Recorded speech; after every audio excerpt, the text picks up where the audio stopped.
Okay. It's for Mom! No. The second one is for Mom. She inspired this one. Oh, But okay. I'll skip to another one that I just wrote last Friday, but there's a lot of cursing in it, so my mom told me not to do it. So I'll do that next time. Yeah. So we've heard this one. What? Gosh darn it. I know, jeez, golly. Okay. This one, it was inspired because of a series of events. I got into a really bad, deadly car accident. My mom came to visit me at work, and the events following inspired me to write something.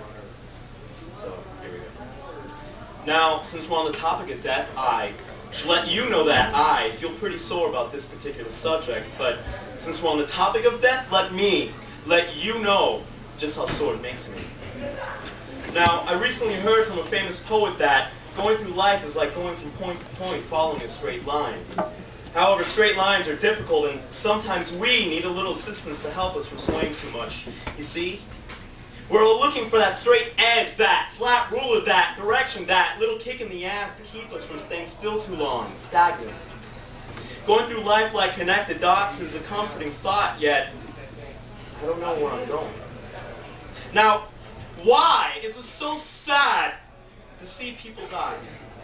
Why is it that when we bury and cremate our friends and family, we feel so sad? I just see it as them finishing the puzzle, solving the riddle, finding the image they make while jumping from dot to dot, and that image is beautiful. Now, since we're on the topic of death, and trust me, I know a thing or two. Why is it that crying and grieving releases our anxieties? Is it that in our tears and prayers we can find comfort? The first time I cried at a funeral was when I went to visit an old friend of mine, Lisa. An old friend and a new topic of my grief. The brightness that could once fill a room was extinguished and lovingly laid to rest. On the last day I saw her, the only thing that filled the room was the sweetness of flowers. Kind words and a beautiful service helped soften the tears into drops of silk and honey, the sweet reaffirmation of reality rolling down my cheek and finding its way into my lips. Grief makes you cold. 2 funerals and 1-year death experience later, my emotions are frigid. The tears that once flowed fluidly and warmly welcoming wistful wishes of feeling fantasies are now pulled and blocked by the floodgates. The tender sensation replaced with a nagging pressure and a heavy heart. 2 funerals, 2 friends. 1-year death experience, 1 more funeral. The funeral for a man not so much older than I, a funeral for the man that almost took me with him, Nelson. Though the name, as alien as the stars, dare me to entreat the thought of grief, anger, sadness, words can't describe these emotions, these feelings I feel, cold, dead.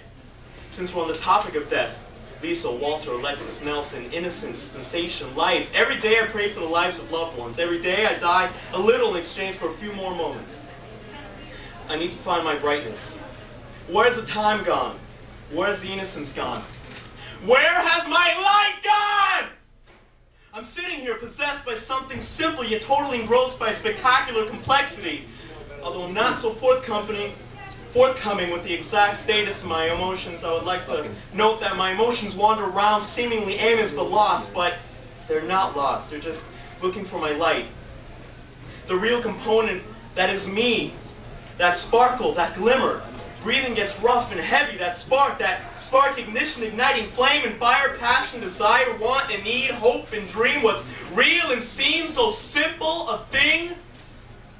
Where has my light gone? I'm searching for the essence of myself, one thought at a time, one moment, and poof, extinguished, blotted out and snuffed my light.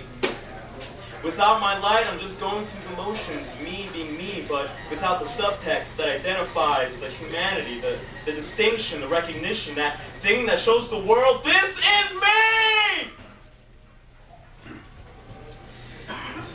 It's a feeling, frozen, cold. Where's my light gone? I mean, it was just here a second ago, I swear. I must have left it somewhere, left it behind, alone, never to be the same, although I did not abandon my light. It's just sensitive and takes offense easily. Droning, moving, moaning, and groaning drowsily to no effect. Where has my light gone? My warmth, my tenderness, my feeling. Maybe it flowed out the catheter through the blood in my urine, forced out by plastic IV fluids. Maybe it seeped out of my body through broken ribs and hurt feelings. I'm built tough, but built to the same specifications as everyone else, heart, body, soul. Yet, only my soul has been saved from desecration, having lost the innocence of my chest over 15 years ago. Where's my mind gone?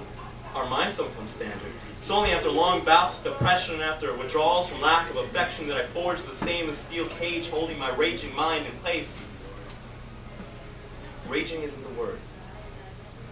Tempestuous by nature, yet collected in patience, my mind is a wild equation of scientific notation and meaningless variables left to be solved and figured out. X plus Y equals the self-sustained maelstrom of my wits and wonderment. Where's my mind gone? Where's my warmth gone? Where's my light gone? All right.